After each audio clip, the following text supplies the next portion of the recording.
time we, continue our search for some of the most nostalgic things that the Grand Wizard has to keep archived for future reference. And that means we're going back into, once again, the folder of the nostalgia collection like last time. Now, I found a bunch of new photos since the last time we did this, and let's go over a few of them. Here we go. Now, this is more 2006, 7-ish. We got the Nintendo GameCube. When was the last time you seen a GameCube game case, bro? That's crazy. It's funny because I did see like a couple Reddit threads recently where some Walmarts, their freaking employees don't really give a shit, so they still have like the old Wii, Xbox, and even some like PlayStation 2, banners on their game section even now in 2024. And I just think that that's beautiful. They should keep it like that. But let's see these GameCube games, because I don't even see any GameCube. It's all Wii.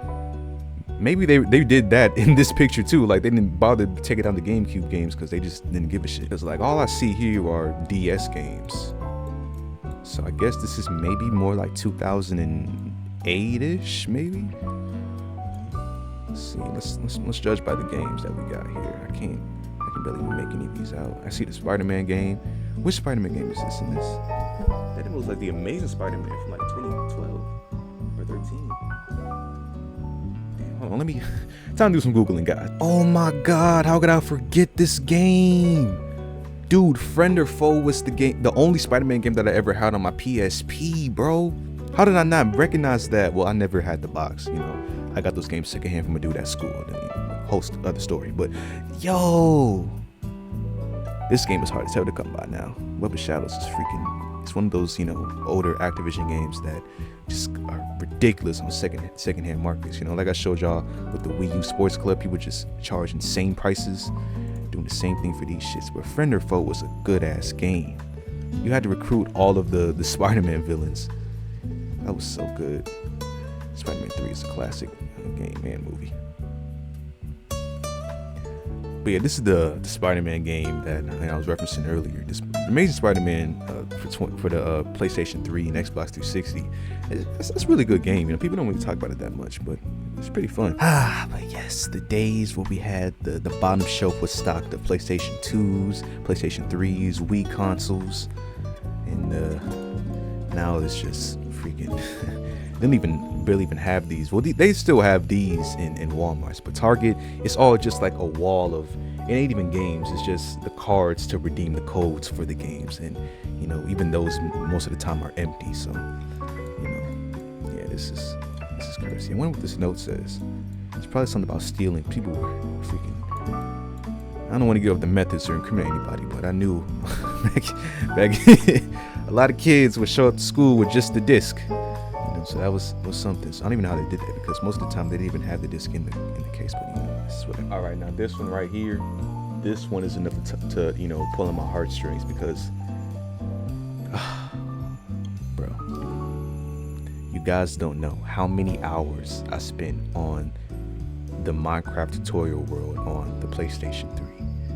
Now, this was before I even got into my whole Minecraft phase, because I really wanted to play the game on console, because up to that point I was playing the Pocket Edition, which was ass. And I asked my mom for the console edition. She bought it for me. I was happy as hell. I got into this on my Minecraft Wizard Therapy video. If you guys want to check that out, tell the whole story about that. But yeah, let's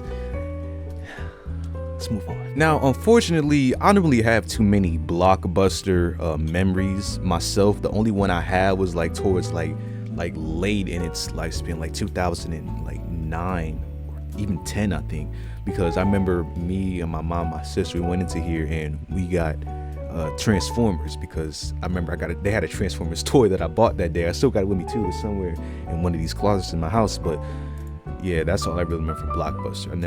Apparently my mom and my sister went there a lot, when I was younger, but I do not remember this store much. I just remember the yellow walls and, like I said, getting Transformers. But they even had games in here. I did not know that. Then this has to be, oh yeah, this is way back in the day. So we got NBA Heat 2000 and I think that's 2002. NASCAR. They don't even make NASCAR games anymore, do they? I know they make F1 games and shit like that. But dude, there's so many IPs that EA abandoned, like the freaking the football. What is it? The street football, street basketball. Like, dude, EA needs to come back with all that shit, dude. That was so cool on the older consoles. Oh my god, they got a console of Kingdom Hearts. I wonder how much that's going for nowadays, you know, complete in box for PlayStation 2. But yeah, man, it's sad that we just don't even have stores dedicated to DVDs and shit no more, since it's all digital. But luckily, you know, I know you guys probably have seen in the algorithm, people are telling people to buy physical media because like these prices for subscriptions are going up towards what cable used to be, or it still is. But you know, the reason people even left cable was because of these subscriptions, but now they ain't really convenient no more. So I definitely think that there is going to be a resurgence in physical media, especially like DVDs and stuff. But will ever get to something like this? Not for games, I don't think so. I just don't think it's ever gonna be like this for games, since you know you can only store so much memory on a disc, which these multi-gigabyte games nowadays, just, you know, unless you want to have like 15 discs, and it's not happening. Okay, this isn't even nostalgic or anything. I don't even know if this is like a real place or like some sort of movie set, but you know, it gave me Fruit of 𝐂𝐒𝐒 vibes, so I had to get it. You know, Fruit of 𝐂𝐒𝐒 for life. Can't forget this, what they took from us. And lastly, we got this vintage photo from 2011 where, you know, Modern Warfare 3's launch, which was a really controversial game, you know, looking back on it, for like as far as reception goes. But I enjoyed Modern Warfare 3, the story at least. I didn't really play too much in the multiplayer, but you know, are they even in line for Modern Warfare 3 or Skyrim? Because you know, that was a big ass game that came out that year too. So I don't know. Yeah, it's Modern Warfare 3. Jesus, dude, look at all of this, bro. Back in 2020, this would have been a hazard. Everybody would have got freaking arrested. I will give props to GameStop. You know, a lot of their stores still mostly look like this. Obviously now with, you know, 360 games like how it has here, you know, mostly like, you know, new Xbox and PlayStation stuff, and these little like kiosk things or whatever you want to call these stands, this is all like merch now. And you know, just Hello Kitty and Marvel and shit. But you know, for the most part, the stores still do look the same pretty much.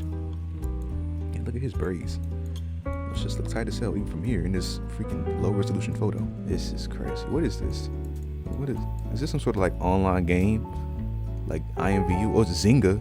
Zynga is a Take-Two property now. You know, they bought them out. They're making mobile games and stuff. So I wonder what this is for. I never played this game before.